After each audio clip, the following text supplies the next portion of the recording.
I just wanted to ask about the generals. You know a lot of generals. I think you have generals on your board as well. Do you have any information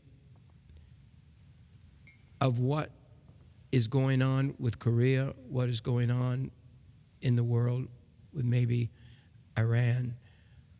But what's really happening? Is this part of the at war with Korea and Iran? Yeah. Well, they're real threats, and the you understand the EMP threat, yes. Electromagnetic pulse. You've had Forsham on your Yes. program. Yes. Yes. I think it's the greatest threat. Yes. North Korea has 2 satellites flying over us every day. They shouldn't be allowed. No. If I were president today, they would come down today. I would say, you're not flying a satellite over us. We've had generals on our show said he would have them shot out of the sky. I would too, because they could be carrying what could be used as an EMP, which is you only need a low yield nuclear device at those altitudes would wipe out the electrical grid of the U.S. Forsham estimated 80% of Americans would die in 1 year. Mm-hmm. The CIA did a study on that about the same time. Jerry was with the CIA. Yes. Mm-hmm. He said they estimated 90% would die in the first year. There'd be no more deliveries of food or anything. It'd be Houston for the whole country. No power, no cars moving, nothing. If we think it's bad in Houston when people are stranded, this would be totally shut down of the United States of America. Well, remember when they said they had exploded a hydrogen bomb? And it was so small, everybody said, that's not such a big deal. That's not a big deal. It was the exact size and released the exact low yield, radiation that you use for an EMP. Wow.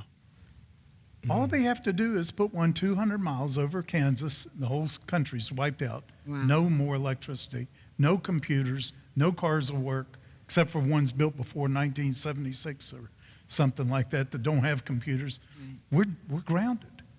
I mean, this is the real threat. Now, they could put a fishing trawler right off our coast.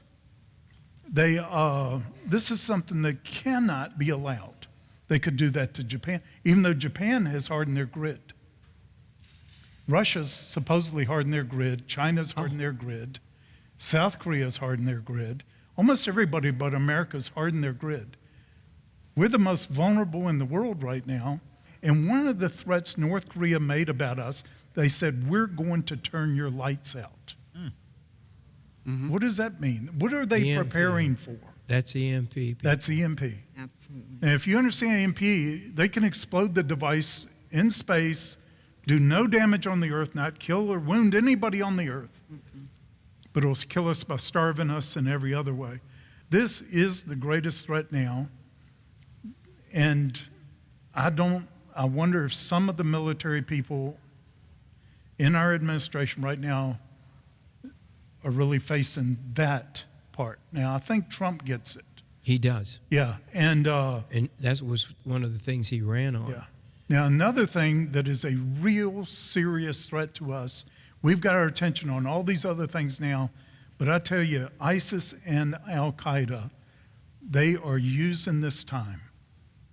And if we do have people in top positions in our administration that do not really understand the Muslim Brotherhood and what a threat it is to America. It was designated a terrorist organization by Saudi Arabia, by Egypt, by many other Middle Eastern countries. They understand who the Muslim Brotherhood is. On the front page of their website until a few years ago, in plain English, their mission statement was the destruction of America, using our own constitution, political correctness, and all this against us. That was their mission, to destroy America. Then you have the Homeland Security trial in Texas. You have all this that proves everything about them. And we've got military leaders, top positions in our government right now, who don't understand the Muslim Brotherhood. How can, basic military thing, you cannot Cannot defeat an enemy you don't understand or don't see.